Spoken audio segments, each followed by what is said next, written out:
ঠিক আছে। So as you can see, the title of today's study is Study on Production and Management Practices of Quail, যেটা কিনা গতকাল আমরা মোটামুটি কভার করেছি। সো প্র্যাকটিক্যাল লিখতে গেলে আমরা এখানে অবজেক্টিভ নিয়ে আলোচনা করব যে কি কারণে আমরা এই প্র্যাকটিক্যালটা করতে যাচ্ছি। আর যখন থিওরিটিক্যাল স্টাডি করছি আমরা, তখন তোমরা জেনে রাখো যে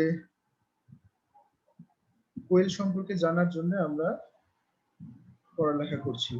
হিস্ট্রি অফ কোয়েল প্রোডাকশন, গতকাল আমরা জেনেছি যে কোয়েল কোথায় প্রথম ডোমেস্টিকেটেড হয়েছে? জাপানে। হ্যাঁ, জাপানে ইন 11th সেঞ্চুরিতে জাপানে ফার্স্ট ডোমেস্টিকেটেড হয়। এরপরে কোয়েল বাংলাদেশে মূলত প্রথম নিয়ে আসা হয় 1990s এ কিছু মানুষ ফর অর্নামেন্টাল পারপাস এটাকে বাংলাদেশে নিয়ে আসে, এবং 1991 এ BLRI Bangladesh livestock research institute, যেটা কিনা সাভারে অবস্থিত, সাভার ঢাকা, সেখানে নিয়ে আসে এক্সপেরিমেন্টাল পারপাসে, এবং সেখান থেকে মূলত বাংলাদেশে এটার প্রচলন এবং প্রসার শুরু হয়। সো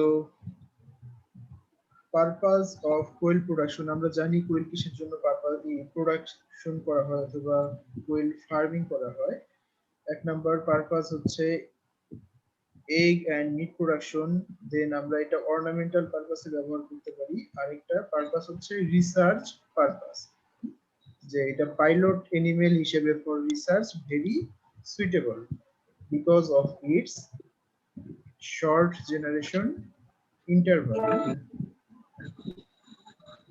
সো টাইপস অফ কোয়েলের টাইপস, এখানে বিভিন্ন ধরনের টাইপসের কথা বলা হয়েছে। দেখো, জাপানিজ কোয়েল আছে, বব হোয়াইট কোয়েল আছে, এছাড়াও California quail number 4, king quail, mountain quail number 5, বিভিন্ন ধরনের কোয়েলের কথা বলা হয়েছে। Out of all this types, number 1 and number 2, this আর।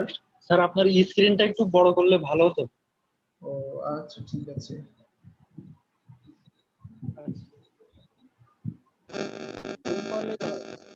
এখন কেমন চলে? জি স্যার, এখন ভালো। আচ্ছা, ঠিক আছে। So out of these 5 types, the number 1 and number 2, Japanese quail and bob white quail, as I mentioned earlier, these two are mostly popular. তো এই জাপানিজ কোয়েলের মধ্যে আবার ভ্যারাইটি রয়েছে কিছু, আবার বব হোয়াইটের মধ্যে ভ্যারাইটি রয়েছে। So Japanese quail are mostly reared for. আচ্ছা, তোমরা একটু মিউট করো, কথা ইকো হচ্ছে।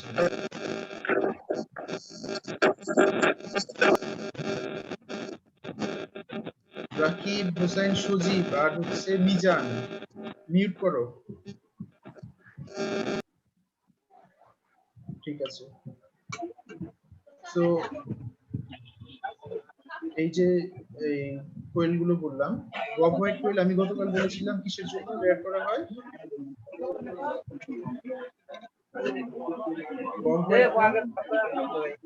Meat purpose, Bob white for. উৎসব, তুমি কি আমাকে শুনতে পাচ্ছ? জি স্যার, শুনতে পাচ্ছি স্যার। ঠিক আছে, দয়া করে মিউট করো, অনেক নয়েজ আসছে তোমার ওখান থেকে। হ্যাঁ, ঠিক আছে। So bob white quail is mainly reared for meat and Japanese quails are reared for egg. ঠিক আছে, এটা কিন্তু ভাইবা কোশ্চেন আসতে পারে। And the scientific name is Cotornis japonica for Japanese quail, R bob white quail এর দেখো Polynas virgianus. Okay, so bob white এর scientific name ও ask করতে পারে। Now some biological information about quail, এই জিনিসটা যেটা আমরা অলরেডি আলোচনা করেছি তোমরা জানো, তারপরেও আজকে আবার এখানে রয়েছে। These are very important information, খুবই ইম্পর্টেন্ট ইনফরমেশন। যদি কিনা তোমাদের এক্সামটা অনলাইন বেসিসে হয়, তাহলে কিন্তু এই ধরনের ইনফরমেশন দ্বারা কোশ্চেন বেশি হবে। হ্যাঁ, MCQ, short question or fill in the gaps, এই ধরনের কোশ্চেন বেশি হবে, সেই ক্ষেত্রে এই ইনফরমেশন গুলো খুব কাজে লাগবে। আর যদি ফিজিক্যালি পরীক্ষাই হয় তারপরেও এই কোশ্চেন গুলা will raise in the practical viva. হ্যাঁ, প্র্যাকটিক্যাল ভাইবাতে এই কোশ্চেন গুলো কিন্তু চলে আসবে। Now what is the mature body weight of a quail? Quail যখন ম্যাচিউর হয় বডি ওয়েট হয় 150 থেকে 200 গ্রাম অ্যারাউন্ড এরকম হয়। এগ প্রোডাকশন পার ইয়ার আমরা বলেছি যে 280 টু 320 পর্যন্ত হতে পারে। সো 250 থেকে 300টা এখানে বলেছে। এগ প্রোডাকশন পার্সেন্টেজ, হ্যাঁ, এগ প্রোডাকশন পার্সেন্টেজ হচ্ছে 85 থেকে 90%। এটার মানে কি কেউ এক্সপ্লেইন করতে পারো? 100 দিনে স্যার কয়টা ডিম দেয়? কেউ বলতে পারবে হোয়াট ডাজ ইট মিন? কয়টা ডিম দেয়? 100 দিনে 50 থেকে 90টা ডিম দেয়। স্যার এটা মেবি বছরে বছরে এক প্রোডাকশন আর কি। বছরে এগ প্রোডাকশন হচ্ছে এগ প্রোডাকশন নাম্বার যেটা বলেছে টোটাল ফ্লকে 85 থেকে 90% বাট প্রোডাকশনে আসে। ইয়েস, এইটা এক্স্যাক্টলি রাইট অ্যান্সার। যে একটা ফ্লকে যদি আমাদের 100টা কোয়েল থাকে তাহলে 85 থেকে 90টা কোয়েল প্রোডাকশনে আসে। হ্যাঁ, সো এটা হচ্ছে egg production percentage. Age of peak production, কত দিনের পিক প্রোডাকশনে আসে? পিক প্রোডাকশন মানে কি? সর্বোচ্চ প্রোডাকশন। সর্বোচ্চ প্রোডাকশন এটা হচ্ছে দেখা যায় যে 85 থেকে 80 থেকে 90 দিনে পিক প্রোডাকশনে আসে। ফার্স্ট লেইং হচ্ছে আমরা জানি 42 দিনে, এগ ওয়েট 8 থেকে 10 গ্রাম জানা আছে, incubation period 17 to 18 or 16 to 18 days. Chromosome number, হ্যাঁ, ক্রোমোজোম নাম্বার গুলো সবগুলো পোল্ট্রি স্পিসিসের ক্রোমোজোম নাম্বার মনে রাখতে হবে যখন কোনো পোল্ট্রি রিলেটেড অর্গানাইজেশনে ভাইবা দিতে যাবে। হ্যাঁ, সবগুলোর ক্রোমোজোম নাম্বার, সবগুলোর ইনকিউবেশন পিরিয়ড, সবগুলোর এগ প্রোডাকশন ক্যাপাবিলিটি, ঠিক আছে, এগুলো মনে রাখতে হবে। So chromosome number is 78 for quail. Marketing age আমরা জানি যে মিট পারপাসে যেগুলো আমরা সেল করি সেগুলোর জন্য marketing weight is around 5 weeks, 4 to 6 weeks.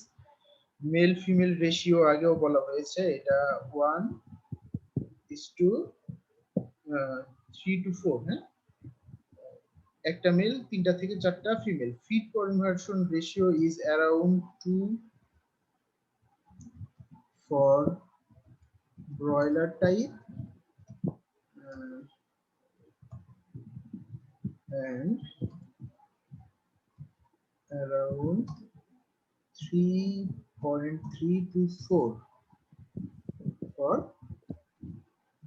layer type. Okay, sir গতকালকে তো ব্রয়লারটা দিছিলেন 3, হ্যাঁ, ব্রয়লারটা লেয়ারটা 3 থেকে 4। ঠিক আছে।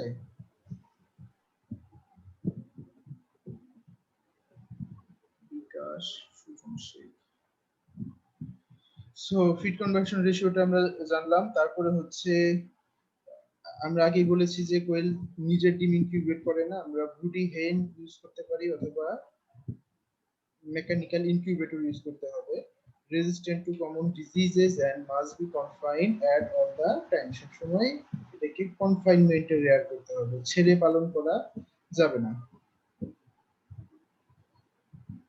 ওকে, এখানে লাল কালিতে মেল এবং ফিমেলকে কিভাবে আইডেন্টিফাই করা যাবে সেটা বলেছে, আমরা অলরেডি জানি, কতটা আলোচনা হয়েছে।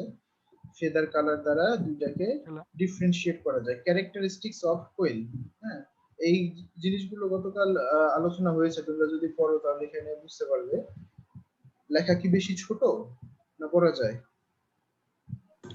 না স্যার ঠিক আছে স্যার পড়া যায়।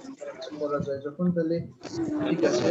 এইটা আজকে পড়ার দরকার নেই, এগুলো আমরা গতদিন বলেছি যে মেলের ওজন হবে হচ্ছে 130 থেকে 150 গ্রাম হতে পারে, ফিমেল তার চাইতে 30 থেকে 50 গ্রাম ওয়েট বেশি হবে, ঠিক আছে।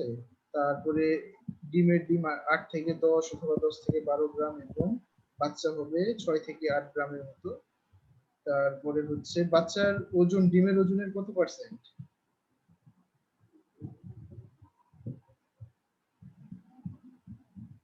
60%। 60%, 70%, around 60%, হ্যাঁ। 60% হয়। তারপরে হচ্ছে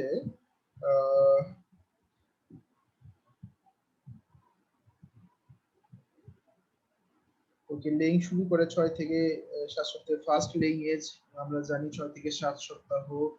তারপরে হচ্ছে এই যে nearly 75 of eggs are laid between 3 to 6, হ্যাঁ 3টা থেকে 6টার মধ্যে এট নুন ইভিনিং ওই সময় তারা ডিম পারে। Total egg production is about 260 to 300 or 250 to 300 eggs per year.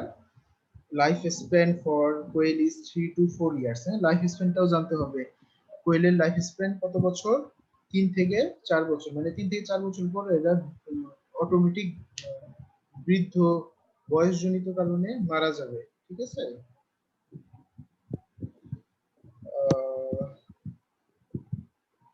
এরা সবসময় ডিম দেয়, বছরের সবসময়, এই জন্য এতগুলো ডিম দেওয়া সম্ভব আসলে 260 থেকে 300টা। ঠিক আছে? So like chicken, Koel also produce egg throughout the year. That's why the number of eggs is high. Eggshell is spotted আর হলো male female 1 to 3 to 4. Okay, fine. Advantages of quail farming, এটা আজকে বলবো না, এটা আমরা জানি, গতকাল আলোচনা করা হয়েছে। Advantages স্যার of- একটা কোশ্চেন ছিল। হ্যাঁ বলো। স্যার যখন আর্টিফিশিয়াল ইনকিউবেশন ছিল না তখন কোয়েলটার বংশধারা কিভাবে বজায় রাখবে? তখন এই চিকেন দিয়ে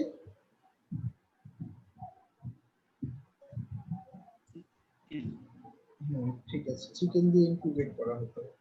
কোয়েল যে একেবারে বসে না তা না, কোয়েল বসে, হয়তো বসে দেখা যাচ্ছে যে একসাথে 4-5টা ডিম হলে বসে, কিন্তু সেখানেও তাদের ওই টেন্ডেন্সিটা, এত ধৈর্য শক্তি নাই আর কি, কিছুক্ষণ পর পর উঠে যায়। সেক্ষেত্রে দেখা যায় যে কিছু কিছু বাচ্চা হয়তো ফুটতো, সেখান থেকে জেনারেশনটা কন্টিনিউ হতো। পরবর্তীতে যখন মানুষের আন্ডারে আসলো বিষয়গুলো, তখন মানুষ মুরগি দিয়ে ইনকিউবেট করা শুরু করে, এরপরে তো আর্টিফিশিয়াল ইনকিউবেটর চলে এসেছে। মুরগির ইনকিউবেশন পিরিয়ড আর কোয়েল একটা তো ডিফারেন্স স্যার, এইখানে কি কোনো সমস্যা হয়? না, সমস্যা হয় না। যতদিন বাচ্চা ফোটে না ততদিন মুরগি বসে থাকে। জি আর স্যার। তাছাড়া মুরগির ইনকিউবেশন পিরিয়ডটা আসলে বেশি কোয়েলের চাইতে। হ্যাঁ হ্যাঁ 18-21 দিন।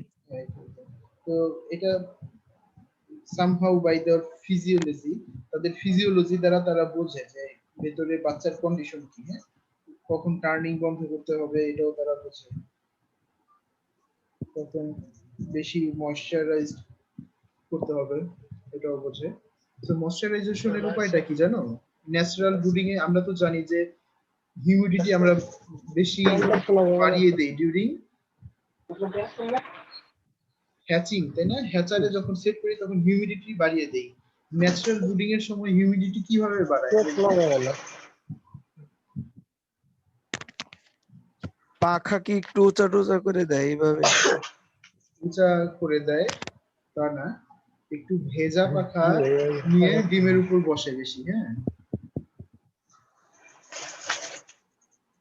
এভাবে হিউমিডিটি তারা কন্ট্রোল করে। They know earlier and better than human, তারা হিউম্যানের চাইতে আরো আগে জানে বিষয়গুলো এবং বেশি ভালো জানে as their mother. So advantages of quail raising আমরা আলোচনা করেছি, আর আজকে করব না। সাম পিকুলিয়ারিটিস অফ কোয়েল, কোয়েলের কিছু পিকুলিয়ারিটি আছে, এগুলো কি, এগুলো আলোচনায় এসেছে। তারপরে পিকুলিয়ারিটি হিসেবে যদি কোশ্চেন আসে তাহলে এই পয়েন্টগুলো তোমরা উল্লেখ করতে পারো। দ্যাট সচরাচর দেখা যায় যে in all other species the body weight of male is relatively heavier than the body weight of females, তাই না? কিন্তু in case of quail the scenario is different, এখানে ফিমেলের বডি ওয়েট বেশি। সো এটা একটা পিকুলিয়ারিটি আছে। তারপরে হচ্ছে ফাস্ট গ্রোথ রেট। হ্যাঁ কেমন ফাস্ট? খুব স্ট্যাগারিং ফাস্ট, যেটা কি এখানে পেকুলিয়ারিটি মানে কি? পিকুলিয়ারিটি মানে হচ্ছে ভিন্নতর বৈশিষ্ট্য। হ্যাঁ ভিন্নতর বৈশিষ্ট্য, যেটা সচরাচর দেখা যায় না একটা স্পিসিসে, কিন্তু এখানে যেটা হচ্ছে দেখা যাচ্ছে এই ধরনের। সো দেখো এদের গ্রোথ রেটটাও ইজ ভেরি হাই, অন্যান্য পোল্ট্রি স্পিসিসের সাথে তুলনা করলে about 3.5 times fast than chicken. Domestic foul বলতে আমরা সবসময় ইন্ডিকেট করি কাকে? যেগুলো স্যার দেশি মুরগি বলি আমরা। না, দেশি মুরগি। ডোমেস্টিক ফাউল বলতে চিকেন। হ্যাঁ, চিকেনের চাইতে 3.5 টাইমস গ্রোথ রেট হায়ার। এটাও একটা পিকুলিয়ারিটি, পজিটিভলি হোক আর নেগেটিভলি হোক। তারপরে হচ্ছে বার্ড স্পিসিসে সচরাচর দেখা যায় এগ প্রোডাকশনটা হয় আর্লি মর্নিং, কিন্তু কোয়েলের ক্ষেত্রে দেখা যায় it is during afternoon and evening. এটা একটা পিকুলিয়ারিটি, ঠিক আছে। আর হচ্ছে এগ প্রোডাকশন সেকেন্ড ইয়ারে কিন্তু কোয়েল পালন করা for egg production is unprofitable বলতে relatively low profitable, হ্যাঁ, because the production comes down to 48% during second year A 48% production হয়ে যায়, কিন্তু চিকেনে কিন্তু 65 to 70% ধরে রাখতে সক্ষম হয়। তারপরে হচ্ছে quails could not rear as free range. Quail তোমরা ফ্রি রেঞ্জে অথবা other than any system, other than any intensive system, intensive ছাড়া অন্য সিস্টেমে রেয়ার করতে পারবে না। এটা একটা পিকুলিয়ারিটি। আর হচ্ছে egg shell spotted like no other poultry species, এটাও একটা পিকুলিয়ারিটি। শোনা যাচ্ছে আমাকে? বলো। পাওয়া যায় না কি আর ফেদার? বুঝি না, আবার বলো। কার্ল ফেদার স্যার, মানে মেল কোয়েলের তো কোনো কার্ল ফেদার থাকে না, অথচ মানে অনেক মানে বিশেষ করে ডাকের তো মেল ডাকের তো স্যার কার্ল ফেদার আছে। মিজান, তুমি একটু আমাকে চ্যাট বক্সে ওই প্রশ্নটা করো। হ্যাঁ, আমি বুঝিনি, চ্যাট বক্সে করো, আমি একটু পরে দেখছি।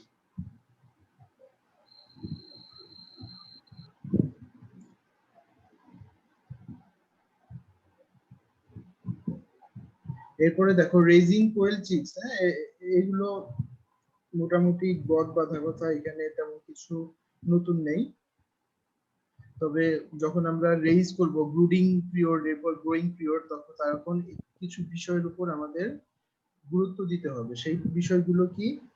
Adequate temperature. হ্যাঁ, কোয়েলের বাচ্চার ওজন হয় মাত্র 6 থেকে 8 গ্রাম। ফেদারের অ্যাবসেন্স থাকে, প্রায় ফেদার নাই থাকলেই বলা চলে আর কি। So we have to maintain the temperature very accurately. হ্যাঁ, সো টেম্পারেচারটা কিভাবে দিব, হিয়ার ইজ লিস্টেড, আমরা একটু পরে বলছি। সাফিসিয়েন্ট লাইট প্রোভাইড করতে হবে, প্রপার এয়ার মুভমেন্ট এনশিওর করতে হবে।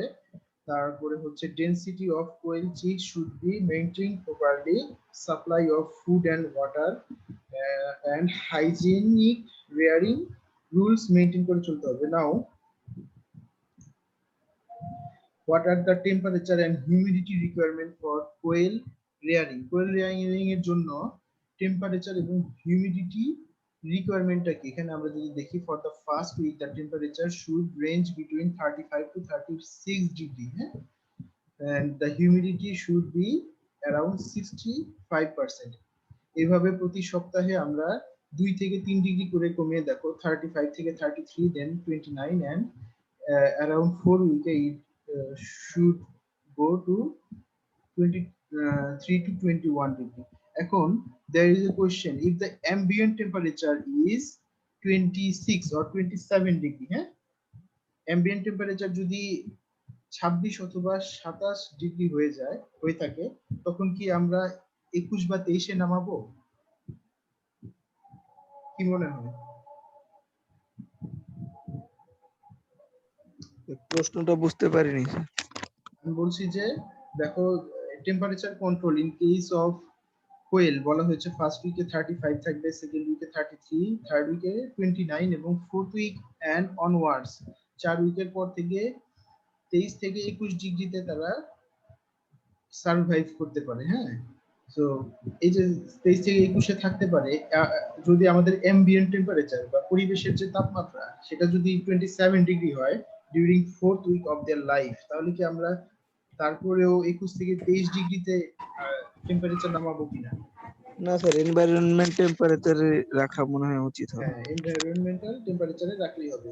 যখনই আমরা দেখবো যে এনভায়রনমেন্টাল টেম্পারেচারের সাথে অ্যাডজাস্ট হয়ে গেছে তাদের টেম্পারেচার, তখন ওই আর্টিফিশিয়াল ব্রুডিং আমরা অফ করে দিতে পারি। হ্যাঁ, আর্টিফিশিয়াল ব্রুডিং অফ করে দিতে পারি। ধরো যে ডে টাইমে there is temperature of 33 degree, ঠিক আছে, সেকেন্ড উইকে ডে টাইমে 33 ডিগ্রি টেম্পারেচার থাকে, তখন আমাদের তাহলে ওই সময় ব্রুডিং অফ রাখলেও চলবে, but we have to provide the brooding facility during night. রাতের বেলা অবশ্যই ব্রুডিং দিতে হবে, because at night time the temperature goes down, তাই না? রাতে টেম্পারেচার কিন্তু কমে যায়, সেক্ষেত্রে আবার রাতে প্রোভাইড করতে হবে। Okay, so difference between male and female quail এটা আমরা জেনেছি। হাউজিং অফ কোয়েল, এটা আমরা মোটামুটি কেজ সিস্টেম সম্পর্কে জেনেছি, যে কেজে কিভাবে কোয়েল রেয়ার করা হয়। Then look at this table. হ্যাঁ, এই টেবিলে কি বলেছে যে floor space requirement for quail. হ্যাঁ, কোয়েলের জন্য floor space requirement, floor space এবং ফিডার স্পেস এবং waterer or drinker space. So for the first 3 weeks, প্রথম 0 থেকে 3 সপ্তাহ পর্যন্ত যখন কিনা ব্রুডিং এ থাকে, হ্যাঁ, কোয়েল ব্রুডিং এ থাকে আপ টু 21 ডেজ। নোট রাখো, কোয়েল ব্রুডিং এ থাকে আপ টু 21 ডেজ, 21 দিন পর্যন্ত যদি প্রয়োজন হয় আর কি। সো যদি 21 দিন পর্যন্ত ব্রুডিং এ থাকে, এই সময় দেখো আমরা যদি লিটার সিস্টেমে রেয়ার করি, that is deep litter system বা ফ্লোরে রেয়ার করি, তাহলে per bird we have to provide 75 square centimetre floor space. হ্যাঁ, এবং কেজে পালন করলে একই 75 স্কয়ার সেন্টিমিটার দিতে হবে। এবং এই সময়ে ফিডার স্পেস লাগবে 1.5 স্কয়ার সেন্টিমিটার এবং ড্রিঙ্কার স্পেস লাগবে পার হেড 0.7 স্কয়ার সেন্টিমিটার। একইভাবে 3 থেকে 6 সপ্তাহে কিছুটা বাড়বে, এবং যখন তারা লেইং স্টেজে যাবে অথবা লেয়ার ব্রিডার স্টেজে যাবে, তখন তাদের floor space, drinker space, water space এগুলো আরো ইনক্রিজ করে দিতে হবে। সো এই চার্টটা তোমরা মুখস্থ করতে পারো।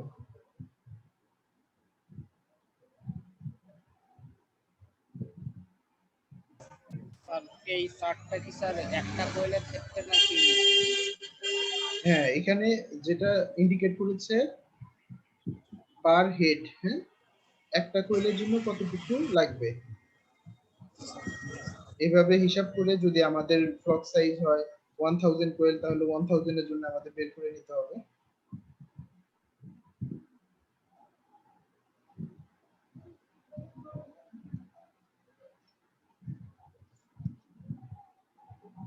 এরপরে আসছে ফিডিং এন্ড ওয়াটারিং। আমরা আগেই বলেছি যে we have to provide more protein rich feed to the quails. কোয়েলে বেশি প্রোটিন রিচ ফিড প্রোভাইড করতে হয় দেন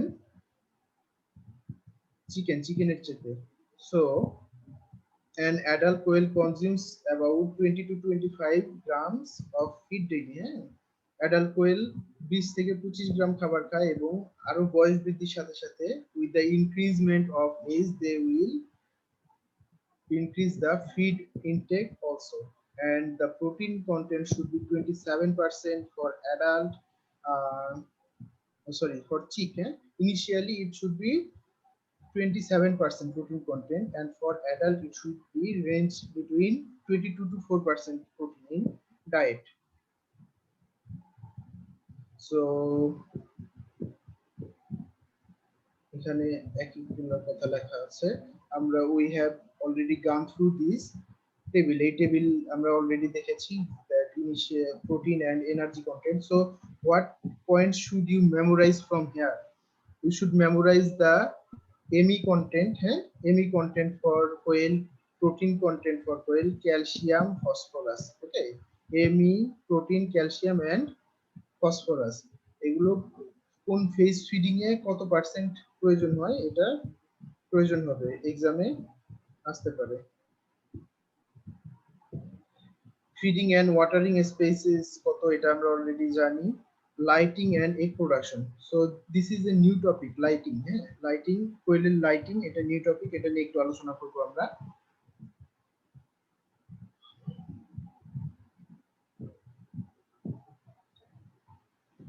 Lighting hours সম্পর্কে জানলেই হবে। Look, during the first week of age, the lighting hour is 24 hours এবং দ্বিতীয় সপ্তাহেও 24 hours, ঠিক আছে? দ্বিতীয় সপ্তাহে 24 hours, temperature could range 30 to 33. So এই যে 24 ঘন্টা লাইটিং প্রোভাইড করতে হবে ফার্স্ট 2 to 3 weeks এবং এরপরে আমরা will reduce the lighting hour to 12 hours, ঠিক আছে? 12 ঘন্টা লাইট প্রোভাইড করা হবে এরপরে যতদিন পর্যন্ত মার্কেটিং না হয়। 12 ঘন্টা, দেখো third week, fourth week, fifth উইকে 12 আর hours। এখানে তো লেখা আছে lighting period of laying quails. হ্যাঁ, তাহলে স্যার লেইং মানে যেদিন থেকে ডিম পাড়া শুরু করবে তখন থেকে 1 উইক নাকি কি? না না, তখন থেকে 1 উইক না, এটা তাদের এজ। হ্যাঁ, এটা এজ। তাহলে ওই উপরে লেখাটা যে lightening period of laying quails is shown below through a chart. Laying quail আর একটা আছে ওই ব্রয়লার কোয়েল, দুইটা আলাদা এইভাবে নাকি? এটা মোর অ্যাপ্রোপ্রিয়েট হচ্ছে যদি এখানে লেইং না দিয়ে লেয়ার কোয়েলস হয়, ঠিক আছে? লেয়ার কোয়েলস, লেইং বলতে অনেক সময় বোঝা যায় যে বর্তমানে যারা ডিম দিচ্ছে তাদের। জি স্যার, জি স্যার, জি sir. Layer quails is more appropriate. তো যখন আমরা লেয়ার কোয়েল নিয়ে আলোচনা করছি আপ টু 5 উইকস, দেখো এই ধরনের কিন্তু দেওয়া হয়েছে, কিন্তু 5 সপ্তাহ পর্যন্ত নিশ্চয়ই তারা ডিম দিচ্ছে না। হ্যাঁ, 6 সপ্তাহ থেকে সচরাচর ডিম দেওয়া শুরু হয়। সো আমরা যদি 21 ডিগ্রি সেলসিয়াস কি স্যার ফিক্সড নাকি environment temperature? It depends on your environment. এনভায়রনমেন্টের উপর ডিপেন্ড করে। তবে হ্যাঁ, যদি এনভায়রনমেন্টাল টেম্পারেচার 21 এর নিচে থাকে, ধরো যে খুব শীতের মধ্যে টেম্পারেচার হয়ে গেছে 16, 15 বা 14, হ্যাঁ, সেক্ষেত্রে we have two raise the temperature. আমাদের টেম্পারেচার বাড়িয়ে রাখতে হবে, ওই ব্রুডিং কন্টিনিউ করতে হবে, ঠিক আছে? আর 21 এর উপরে থাকলে? 21 এর উপরে থাকলে there is no problem, হ্যাঁ। কারণ 21 এর উপর কত ইয়ার উপরে থাকে, ধরো যে 30, 31, 32, এই তো এই প্রবলেমে আমাদের আর কুলিং করার প্রয়োজন নেই, ঠিক আছে? তবে হ্যাঁ, ওই যে ফ্যান ফ্যাসিলিটি দিতে হবে। হ্যাঁ, এয়ার কুলার দেওয়ার প্রয়োজন নেই, তবে ফ্যান ফ্যাসিলিটি অবশ্যই থাকতে হবে। সো 6 সপ্তাহ বয়স যখন থেকে ডিম পাড়া শুরু করলো, হ্যাঁ, কোয়েল ডিম দেয় 42 ডেজ অফ এজে, এভারেজে যখন থেকে ডিম পাড়া শুরু করলো, এই সময় দেখো lighting hour is increasing now, 12 থেকে 13 ঘন্টা হয়েছে এবং per week we will increase the lighting hour 1 hour করে আমরা পার উইক বাড়াবো। 13, 14, 15, 16 and at this point 16 hours of lighting we will fix the lighting, ঠিক আছে? লাইটিং আওয়ার 16 ফিক্স করে দিব and after 9 weeks onward it will remain 16, 16 ঘন্টায় থাকবে, ঠিক আছে? এখন 16 ঘন্টা কিভাবে লাইটিং দেওয়া যায় আমাকে একটু করো, কেউ একজন এক্সপ্লেইন করো কিভাবে আমরা 16 ঘন্টা লাইট প্রোভাইড করব।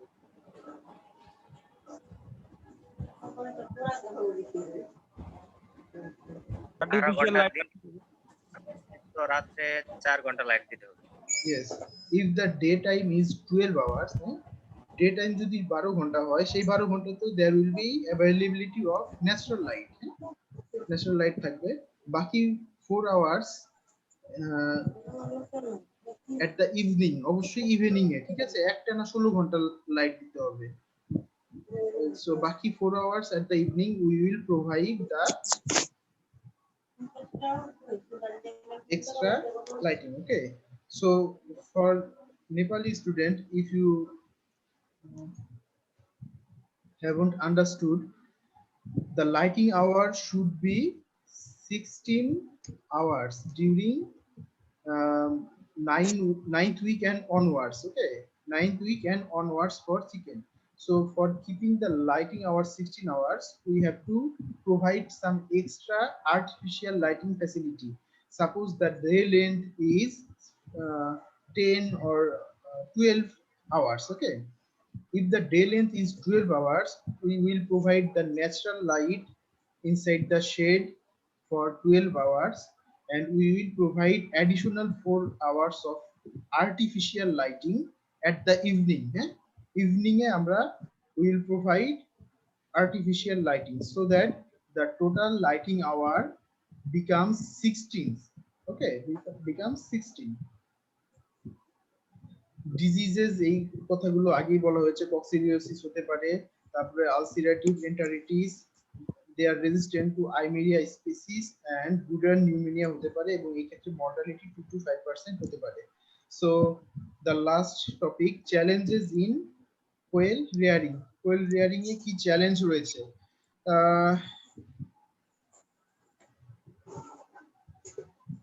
এখানে মেজর কিছু নেই।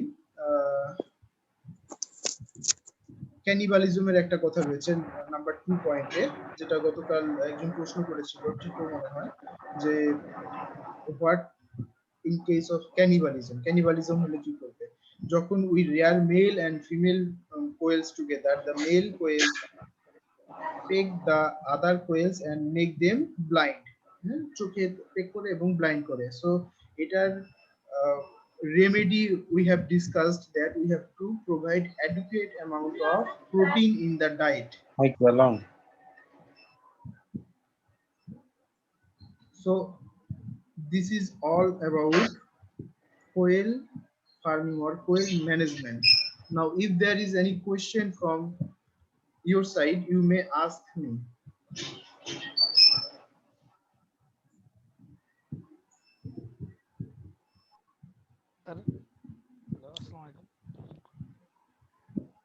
আমাদের এই যে পড়ার সাথে বাস্তবতার মিল কতটুকু?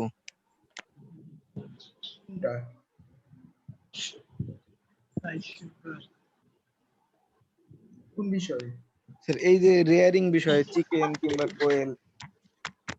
ওভারঅল জানতে চাচ্ছ? কোয়েল না মানে ওভারঅল? জি স্যার, মানে আমাদের আমরা যা পড়ি এটা মানে প্র্যাকটিস মানে পালন করার ক্ষেত্রে কতটুকু মানে মেইনটেইন করা হয়? এখন তুমি যখন ইন্ডাস্ট্রিয়াল লেভেলে যাবা,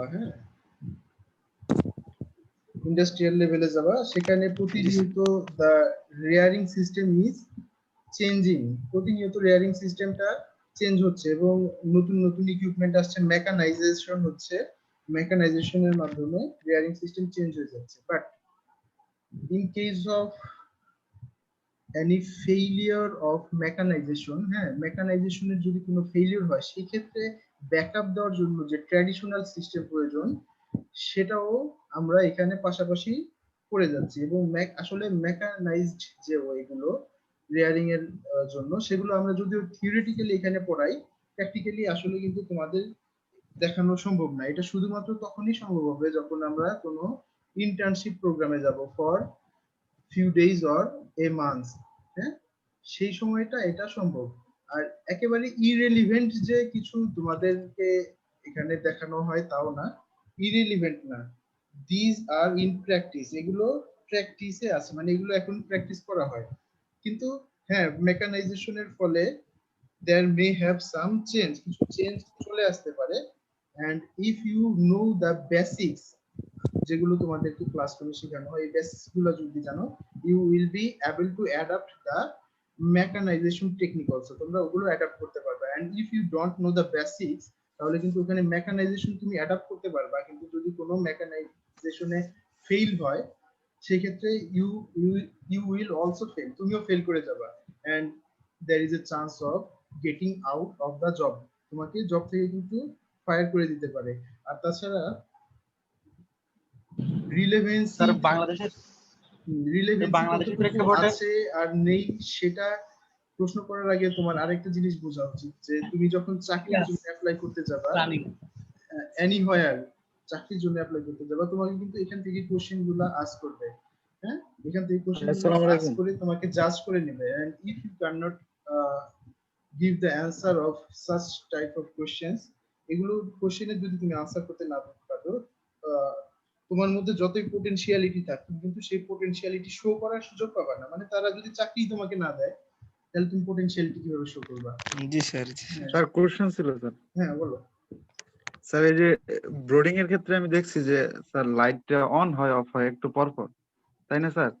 তাহলে আপনি যে বললেন যে লাইটিং এর ক্ষেত্রে একটানা ওই সন্ধ্যার ইভিনিং এর পর থেকে আবার একটানা 4 ঘন্টা দেওয়া রাখবে, মানে কি তখন লাইট অন অফ হইতে পারবে না, মানে একটানা? হ্যাঁ, একটা না। আর ব্রুডিং এর সময় লাইট অফ হয় অন হয় এটা তুমি কোথায় দেখেছো? টেম্পারেচারের উপর ভিত্তি করে তো হ্যাঁ, অন অফ হয়, তাই তো? সেটা হতে পারে, সেটা হতে পারে, কিন্তু তুমি তো ব্রুডিং যখন ফার্স্ট উইক আর সেকেন্ড উইকে করা হয়, জি স্যার। তখন খেয়াল করে দেখবা যে 24 আওয়ার্স লাইট প্রোভাইড করা হয়। অফ করে অন করে তা না। আসলে যে ব্রুডিং এর কথা তুমি বলছো যে লাইট ব্রুডিং, হ্যাঁ, জি sir. That is very impractical. ওটা তো আসলে ইমপ্র্যাকটিক্যাল এখন ফর। আচ্ছা, ওটা তাহলে ইনকিউবেশনের সময় লাইট অন অফ হয়, টেম্পারেচার নিয়ন্ত্রণ হতে পারে? ইনকিউবেশনের কথা তো আলাদা, ইনকিউবেশনের কথা এখানে কেন আসছে? ও ইনকিউবেশনের লাইট দিয়ে কখনো ইনকিউবেশনের লাইট দিয়ে কখনোই টেম্পারেচার কন্ট্রোল করা হয় না। ইনকিউবেশনের টেম্পারেচার কন্ট্রোল করা হয় হিটিং সোর্স দিয়ে। হ্যাঁ, ইনকিউবেটরের ভিতরে হিটার থাকে, ওটা দিয়েই। Sir, one question from Candling, sir. G sir, জি স্যার, Yes, বুঝতে পারছি। please. Sir, there was the spotted white or black spotted in the eggs of quail. During candling, it's may doing something so harmed or Yes, it may not give the better result. yes. Sir, what There should are we do at some that? difficulties during candling of quail eggs. Quail egg এর candling এর সময় কিছু difficulty আছে because black and white spotted eggshell. So So, sir, how would you manage that, sir? the management is that you have to go for candling after 10 days of setting the eggs. Eggs setting করার পরে if you candle at 7 days or 6 days, you will not get a good result. For quail eggs, you have to go for the candling, first candling at least after 10 days of setting the eggs into the incubator. ঠিক আছে? যদি 10 দিন পরে তুমি ইনকিউবেটরে set করো, then there is a chance of getting a more accurate result, more good result than candling at earlier times. So this is the way how we candle quail eggs. Okay, sir. Thank you, sir. So is there any other question relating to quail? Sir, বাংলাদেশের প্রেক্ষাপটে কোয়েল চাষ কেমন লাভজনক? বাংলাদেশের আবহাওয়াতে এটা মানে কতটুকু ভালো হবে কোয়েলের একটা খামার করার পরিকল্পনা নিলে? ও আচ্ছা, এখন একটা বিষয় তুমি দেখো যে তুমি আশেপাশে মার্কেট সিচুয়েশন কি দেখো। What is the market situation? Is there very high demand of quail eggs or quail meat, মানে লাইভ কোয়েল? স্যার, এটা তো মানে কম আছে। হ্যাঁ, কম আছে, এবং কম থাকার পাশাপাশি আরেকটা যেটা সমস্যা, এটার মার্কেট ডিমান্ডও কিন্তু কম। কম, হ্যাঁ, as for example, শখের বসে অনেকে পোষে এটা। হ্যাঁ, as for example, এখানে আমি যেখানে আছি গোপালগঞ্জে, এখানে কিন্তু মাঝে মাঝে দেখি যে কোয়েল নিয়ে আসি, হ্যাঁ, বিক্রির জন্য। So they sell per piece of coil at the price of 25 টাকা only, 25 to 30 টাকা only. Yeah. So I think this is not a ideal situation here in Bangladesh to go for coil farming. If you have a sufficient market to provide the eggs to some facility, তুমি যদি কোথাও egg supply করতে পারো, এই ধরনের কোনো chain develop হয়, সেই ক্ষেত্রে you can go for this. Otherwise from my conception this is not going to be a very profitable business. Okay, as like we have demand of chicken egg throughout the year. হ্যাঁ, বছরের সারা বছর chicken এগের demand রয়েছে, সেরকম কিন্তু কোয়েলের আসলে ডিমান্ডটা কমই রয়েছে। সো এটা হচ্ছে অ্যাকচুয়াল সিনারিও। যেহেতু poultry species, we need to know about them and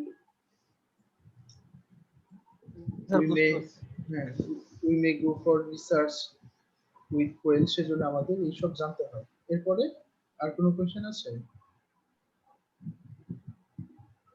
সাদা কালারের কোয়েল স্যার কিভাবে আইডেন্টিফাই করব? হ্যালো, শোনা যায়নি তোমার কথা, একটু জোরে বলো। স্যার সাদা কালারের কোয়েল স্যার কিভাবে আইডেন্টিফিকেশন করব মেল ফিমেল? যে কোয়েলের কালার তো স্যার কতটা সাদা আছে, হ্যাঁ, কোয়েলের কালার সাদা স্পিসিস স্যার। সাদা, ঠিক বলেছো। শৈলের ওটা কোনো আইডেন্টিফাইড স্পিসিস না, কোয়েলের যেটা সাদা কালার। হ্যাঁ, তো হোয়াইট কালার কোয়েলে আসলে ফিদার ওটা দেখে স্যার মেল ফিমেল স্যার কিভাবে বুঝবো? মেল ফিমেল কিভাবে বুঝবো স্যার হ্যাঁ, সাদা কালারের কোয়েলটা?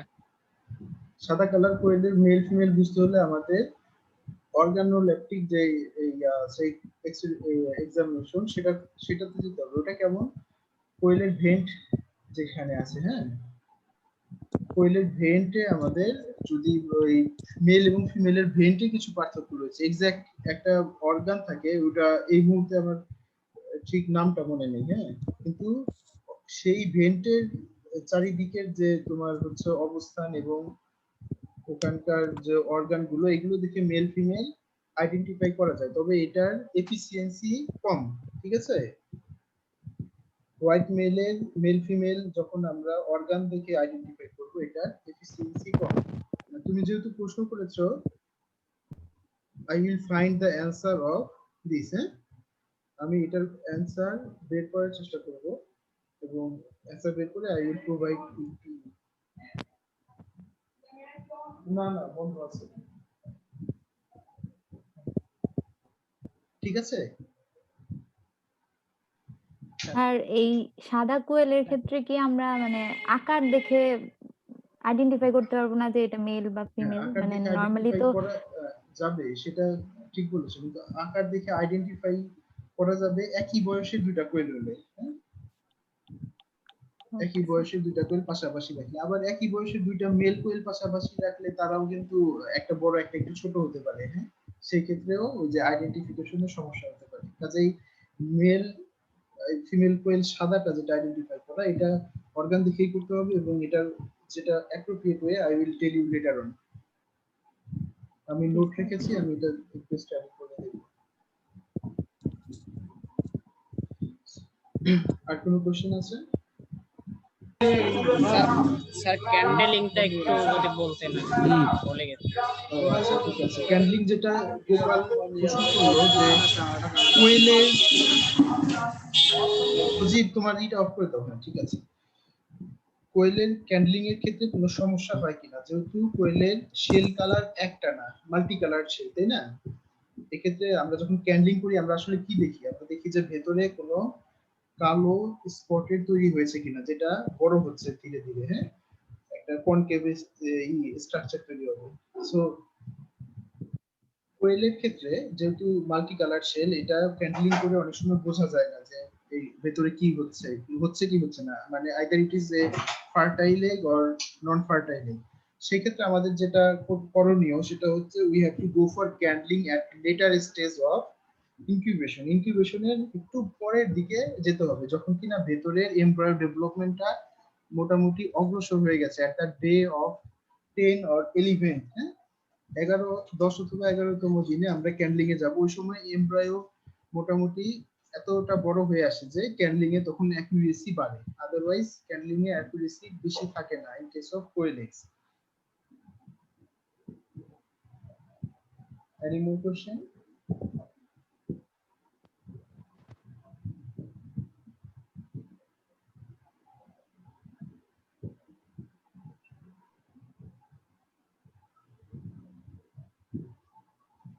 স্যার নতুন করে কি কোনো সিলেবাস করা হয়েছে? নতুন কোনো সিলেবাস করা হয়নি, এটা হচ্ছে দা শর্ট ফর্মটা আমাদের দিলে ভালো হইতো।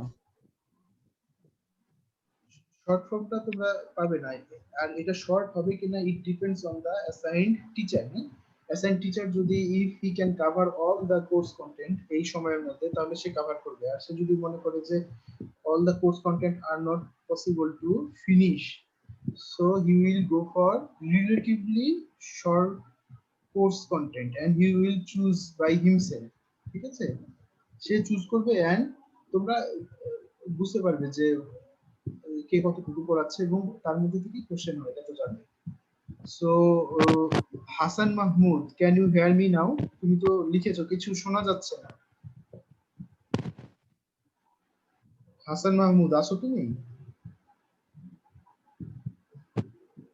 স্যার শুনতে পাচ্ছো? হ্যাঁ স্যার শুনতে পাচ্ছি। জি স্যার।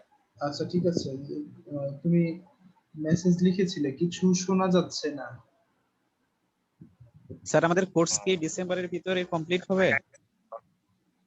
এটারও কোনো সুনির্দিষ্ট ডিরেকশন নেই। হ্যাঁ, বলেছে যে আপনারা চেষ্টা করেন, এরপরে যদি কারো সময় বেশি লাগে তাহলে পরে দেখা যাবে। আসলে এটা ফলো আপ মিটিং এর মাধ্যমে এটা সুরাহা করা হবে। অক্টোবরে একটা মিটিং হয়েছে, তো আর্লি নভেম্বর এন্ড আর্লি ডিসেম্বরে দুটো মিটিং হবে, ওই সময় সিদ্ধান্ত নেওয়া হবে হয়তো যে স্যার কিভাবে আমাদের কি স্যার কোনো মানে অনলাইন পরীক্ষার এরকম কোনো পসিবিলিটি আছে নাকি? এখন পর্যন্ত ওই ধরনের কোনো কথা ওঠেনি। হ্যাঁ, অনলাইন পরীক্ষার। তবে এমন কথা হচ্ছে যে সিলেবাস যদি কমপ্লিট হয়ে যায় এই সেমিস্টারে, তাহলে we will go for the syllabus of next semester. পরবর্তী সিলেবাসের আমাদের কি কোনো মোবাইল অপারেটরের সাথে যোগাযোগ করা হয়েছে এই যে এমবি এর প্যাকেজটা কমানোর জন্য, যেটা অনেক বিশ্ববিদ্যালয় করেছে? না, নট ইয়েট, এখনো হয়নি। তবে এটা শিক্ষক সমিতি থেকে মাননীয় ভাইস চ্যান্সেলর স্যারকে অবগত করা হয়েছে। সে বলেছে যে সে নিবে, উদ্যোগ নিবে। হ্যাঁ, কিন্তু এখনো করা হয়নি আমার জানা মতে। স্যার অনেক বিশ্ববিদ্যালয় থেকে তো নির্দিষ্ট ডিপার্টমেন্ট কিংবা যে ফ্যাকাল্টি থেকেও করা হচ্ছে। যদি সেটা করা হয়ে থাকে আমাদের এখানে প্রেজেন্ট সিচুয়েশনে আর এত ছোট ডিপার্টমেন্ট নিয়ে পসিবল না। হ্যাঁ, আর তাছাড়া এটা যদি ডিপার্টমেন্ট থেকে করতে হয় তাহলে দেখো, আমরা মানে যাদের সাথেই করব, কোনো এগ্রিমেন্টে যাব, আমরা কি আমাদের স্টুডেন্ট সংখ্যা কত দেখাবো? ইটস অনলি মানে অনেক 200, তাই না? মানে 200 স্টুডেন্ট নিয়ে তারা এত বড় কোম্পানি কোনো এগ্রিমেন্টে যাবে না, এটাই স্বাভাবিক। একটা ফ্যাকাল্টিও অনেক জায়গায় করছে। হ্যাঁ, যদি এটা থাকে ফ্যাকাল্টির মেম্বার যদি 1000 প্লাস হয়, হ্যাঁ, তাহলে হতে পারে একটা এগ্রিমেন্টে একটা কোম্পানি যেতে পারে, কিন্তু 200-300 স্টুডেন্টের জন্য তারা কোনো এগ্রিমেন্টে যাবে না।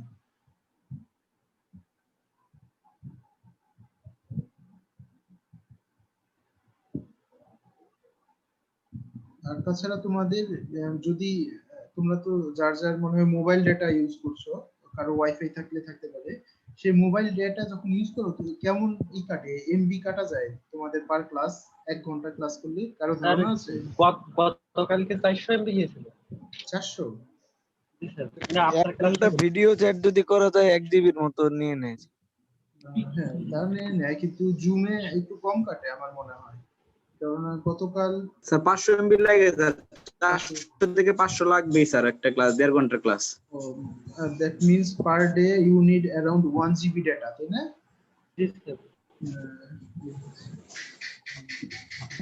আছে, দেখা যাক ইউনিভার্সিটি থেকে কি করতে পারে। আর তোমাদের দুইটা ক্লাস লাগবে। তোমরা গোপালগঞ্জে কেউ নাই এই মুহূর্তে? গোপালগঞ্জে কেউ আছো? স্যার আমি আছি স্যার। স্যার আমি আছি। জনি আছে। তোরা কারা? আচ্ছা, জনি আছে, আর কি আছে? আমি আছি, নাইম আছে স্যার, নাইম। নাইম আছে। স্যার আমি নাইম আছি স্যার, আমি ডিপার্টমেন্টে গেছিলাম স্যার। আমি আজকে অফিসে যাইনি, আমার আজকে আদার অ্যাক্টিভিটি ছিল, সকালে ক্লাস ছিল ডিপার্টমেন্টের জন্য যাইনি। আগামীকাল যাব ডিপার্টমেন্টে। এখন তোমরা যারা গোপালগঞ্জে আছো, ওই যে সাইদুল কি ক্লাস করছে আজকে?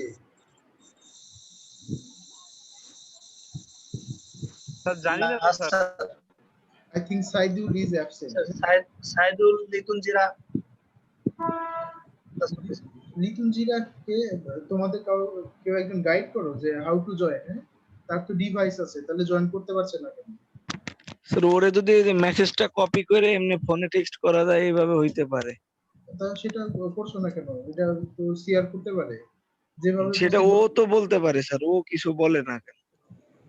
আচ্ছা ঠিক আছে, এটা কিন্তু অ্যাটেন্ডেন্স কাউন্ট হচ্ছে, ওকে বলো অ্যাটেন্ডেন্স কাউন্ট হচ্ছে, এত সিরিয়াস থাকে সবসময়, এই সময় যদি অ্যাটেন্ডেন্সের জন্য ধরা খায় তাহলে খারাপ কথা। এটা একটা বিষয় গেল। আর একটা সাইদুলের বিষয়টা, ও তো গোপালগঞ্জে আছে। আমি স্যার ওর সাথে স্যার সাইদুল গোপালগঞ্জেই আছে। হ্যাঁ, গোপালগঞ্জে আছে, and because of shortage or unavailability of device, সে কিন্তু ক্লাসে মনে হয় জয়েন করতে পারছে না। কাজে গোপালগঞ্জে কেউ থাকলে তার সাথে একসাথে বসে তোমরা এই কয়দিন ক্লাস করতে পারো, হ্যাঁ, যতদিন পর্যন্ত তার ডিভাইস না আসে। তাকে একটু অফার করে দেখো, কি সমস্যা আমি জানি না, সে তো নিজেই আসলে বলা উচিত কাউকে। স্যার নাইম তো ওর কাছাকাছি থাকে, নাইম মনে হয় ভালো হবে। নাইম, হ্যাঁ, ফোনে যোগাযোগ করে নিও নাইম, দেখো কি সমস্যা। স্যার সাব্বির আর সাইদুল যোগাযোগ তো করবো আমরা না। একই ম্যাচে ফোন দেওয়া থাকি স্যার, তাহলে তো স্যার সাব্বির সাইদুলকে গাইড করতে পারে। ও সাব্বির, সাব্বির তো গোপালগঞ্জে আছে, যদি সেটা হয়ে থাকে তাহলে স্যার আমি সাব্বির যোগাযোগ করো। স্যার আমি একটু দূরে আছি স্যার, মানে শহরের দিকে আছি, ও থাকে স্যার গোবরাম ভার্সিটির সামনে আর কি। আচ্ছা ঠিক আছে, সেটা যে ও দরকার হলে ইয়াতে আসবে, যে তুমি যেখানে আছো। স্যার আমি ওর সাথে কালকে কথা বলবো স্যার, ওই মেসে গিয়ে ওর সাথে কথা বলে তারপর স্যার জানাবো স্যার আপনাকে। আচ্ছা ঠিক আছে। আলামিন আছে গোপালগঞ্জ, অনেকে আছে। আমাদের অনেক সাবজেক্টের স্যার এখনো সেরকম কিছু হয়নি স্যার, সেগুলো যদি ডিসেম্বরে নাগাদ বা জানুয়ারি নাগাদ পরীক্ষা স্যার আমরা প্রবলেমে পড়তে পারি। কোনগুলো? তো অনেক মানে সাবজেক্ট কোর্স আছে যেগুলো ঠিকঠাক মানে শুধু ওই মানে ভূমিকা ইন্ট্রোডাকশন চ্যাপ্টারে হয়েছে, বাকি কোনো কিছু হয়নি। আচ্ছা তোমরা এগুলো নিয়ে চিন্তা করো না, হ্যাঁ, পরীক্ষা কিন্তু কোর্স টিচার নিবে এবং সে যা পড়িয়েছে তার মধ্যেই নিবে। আর একটা নির্দিষ্ট পরিমাণ মানে সিগনিফিকেন্ট অ্যামাউন্ট কোর্স শেষ না করে পরীক্ষায় যাবে না। সেটা যদি হয়ে যায়, মানে পরীক্ষার ডেট চলে আসে, তাহলে হয়তো একটু লোড নিতে হবে, বোথ যে অ্যাসাইন টিচার তার এবং তোমাদের, কিন্তু করে নিতে হবে, অ্যাডজাস্ট করে নিতে হবে। তবে আমার ধারণা এই পূজার বন্ধের পরে থেকে কোর্স আছে। জ্যোতি ম্যাডামের 3টা কোর্স আছে, হ্যাঁ বলো। স্যার আপনি একটা ভাবে নিতেছেন, ম্যাম তো আবার অসুস্থ, ম্যাম আবার কন্টিনিউ করতে পারবে কিনা? ম্যাডাম তো আপ টু নাও বলেছে যে কন্টিনিউ করবেন, হ্যাঁ, তবে ম্যাডাম যদি কন্টিনিউ না করেন, নভেম্বরে মিড থেকেও না করেন, তাহলে we will go for other options. আমাদের হাতে তো অপশন আছে, আমরা যাবো, কিন্তু ম্যাডাম যেহেতু বলেছে নিতে পারবে, সেজন্য আমরা হোল্ড করে রেখেছি। হ্যাঁ, আমরা বাইরে থেকে টিচার দিয়েও তোমাদের, যেহেতু এখন আরো সহজ হয়েছে, ফিজিক্যালি যখন ক্লাসরুম ছিল তখন একজন বাকিবি থেকে শিক্ষক এসে ক্লাস নেওয়া ডিফিকাল্ট ছিল, এখন তো অনলাইনে নেওয়া সহজ, তাই না? জি স্যার, এটা করা যায়। হ্যাঁ, এটা করা যায়, তবে ম্যাডামের কনসেন্ট ছাড়া না। ম্যাডামকে আমরা প্রশ্ন করেছি, ম্যাডাম বলেছে যে by mid November she will be available. যদি অ্যাভেলেবল হয় এবং কোর্স কন্টেন্ট শেষ করতে পারে তাহলে ভালো, আর যদি কোনো তখন ডিফিকাল্টি থাকে তাহলে এটা অন্য অপশনে যাওয়া হবে, তোমাদের টেনশনের কারণ নেই। আচ্ছা, নতুন শিক্ষক নিয়োগ কি প্রশাসন কিছু ভাবছেন? এটা প্রশাসনকে ভাবতে দাও, এটা নিয়ে আসলে আমরাও ভাবার সুযোগ পাই না। তোমরা ভাবো, এটা আমার খুব অবাক লাগে।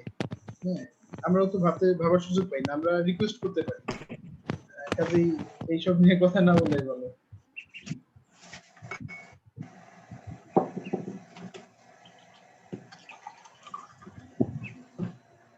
আর কোনো কোশ্চেন আছে? স্যার আমাদের তো ক্লাসরুমের সংকট আছে, তো স্যার উপরে তো স্যার ভার্সিটি 6 তলা কমপ্লিট হতে যাচ্ছে স্যার।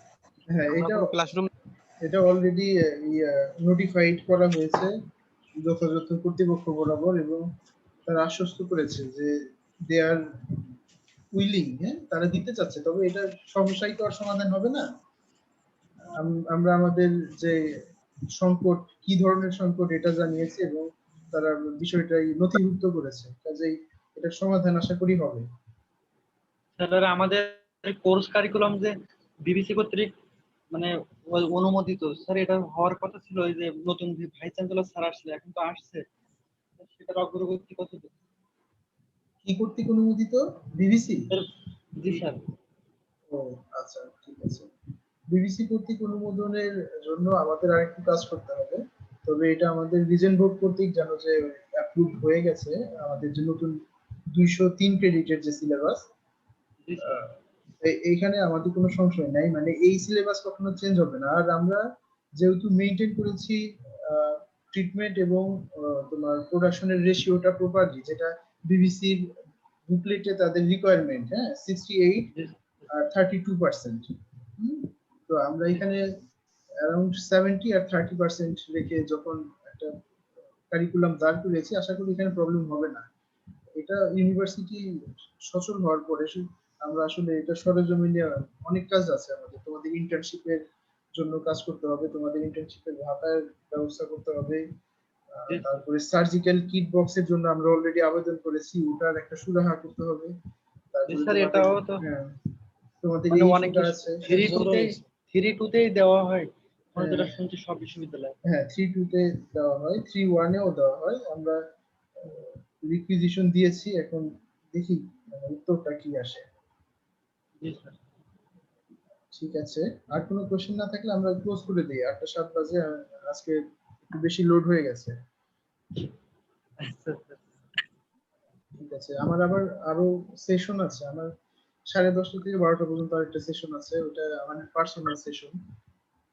কাজে ওই ইয়ারফোন অনেকক্ষণ কানে দিয়ে রাখতে খুব সমস্যা, প্রবলেম হয়।